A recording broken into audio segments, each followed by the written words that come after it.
Iran Israel চলমান যুদ্ধে আমরা মুসলিমরা কোন পক্ষ নিব? কেননা ইরানি মুসলিমদের আকীদা ও আমাদের আকীদার মধ্যে ব্যাপক পার্থক্য রয়েছে। দেখুন, একটা কমন নীতি আমাদের প্রত্যেকেরই জানা থাকা দরকার। সেটা হলো, একজন মুসলমান তিনি সবসময় মাজলুমের পক্ষ অবলম্বন করবেন। যখন দুটি বিবাদমান পক্ষের মধ্যে একটা মাজলুম আর একটা জালিম হবে, তখন সেই ঘটনায় মুসলমানরা সবসময় জুলুমের বিরুদ্ধে অবস্থান নেবেন। এটা হলো কমন নীতি। এমনকি জুলুমের শিকার মানুষটা যদি অমুসলিমও হয়, তারপরেও তার প্রতি মুসলমানের সিম্প্যাথি থাকবে। মুসলমান কখনো জুলুমের সাথে সঙ্গ দিবে না যদি জালেম মুসলমানও হয়। অতএব আপনার সাথে কোনো মাজলুমের যদি আকীদাগত মতপার্থক্য থাকেও, সেই মতপার্থক্য আপন জায়গায় থাকবে, সেটাকে আপনি রাখবেন, এবং বিরোধিতার জায়গাটা আপন জায়গায় থাকবে। কিন্তু এত সত্ত্বেও যদি সে জুলুমের শিকার হয়, তাহলে আপনি জুলুমের বিরুদ্ধে অবস্থান নেবেন। অন্তত সার্বিকভাবে, সামগ্রিকভাবে আপনি সেটার বিরুদ্ধে অবস্থান নিতে না পারলেও মানসিকভাবে হলেও তার বিরুদ্ধে আপনাকে অবস্থান নিতে হবে। এটা হলো মৌলিক নীতিমালা। মুসলমান কখনো জালেমের পক্ষে যেতে পারে না, মাজলুমের পক্ষ মুসলমান সবসময় নেবে। এক্ষেত্রে সূরা রোমের যে ঘটনা, সেটা আমাদের জন্য একটা বিশেষ নির্দেশনা হতে পারে।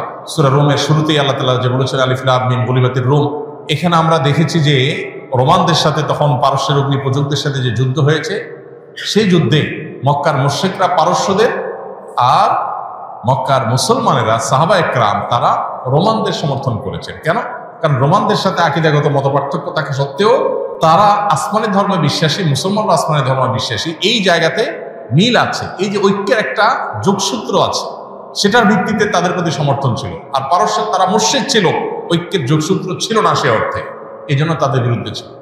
অতএব আজও আমরা ওই মূলনীতি মাথায় রেখে অনেক আহলে কেবলা, অনেক আপনার মুসলিম আছেন যারা হয়তো বিভ্রান্ত, যারা হয়তো বিদআতে লিপ্ত, কেউ কেউ হয়তো শিরকে বা ইসলামের গণ্ডি থেকেও খারেজ, বাট বাহ্যিক দৃষ্টিকোণ থেকে আদর্শ সময়কে মুসলমান মানুষ মনে করে পরিস্থিতি বিবেচনা, বিশেষ করে তারা যখন জুলুমের শিকার হবে, তখন জালিমের পতন চাওয়া বা তাদের চাইতে আরো বেশি জুলুম যারা করছে তাদের পতন চাওয়া বা তাদের ব্যাপারে আপনার যথাযথ অবস্থান গ্রহণ করা, এটা মুসলমানের, একজন দায়িত্বশীল মুসলমানের কর্তব্য।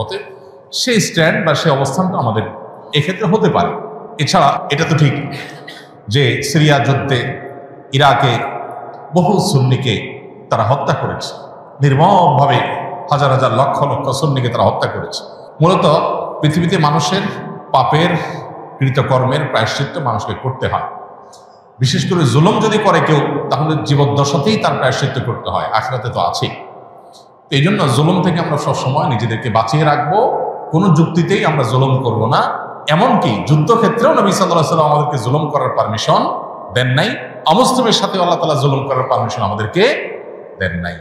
অতএব যেই জুলুম আল্লাহ নিজের জন্য হারাম করেছেন, হাদিসে কুদসিতে আল্লাহ বলেছেন, ইন্নী হারামতু যুলমা আলা নাফসি, হে আমার বান্দারা, তোমরা জেনে রাখো আমি নিজের প্রতি নিজের জুলুমকে হারাম করে রেখেছি। ফালা তাযালামু, অতএব তোমরা একে অন্যের প্রতি জুলুম করিও না। এটা আল্লাহর কথা, হাদিসে কুদসি তিনি বলেছেন। সো জুলুম থেকে আমরা হাজার মাইল দূরে থাকবো, আমার দ্বারা যেন কারোর প্রতি অবিচার না হয়। কারণ জুলুমের পক্ষে যারা থাকবে তাদের পতন অনিবার্য, আজ হোক আর দুদিন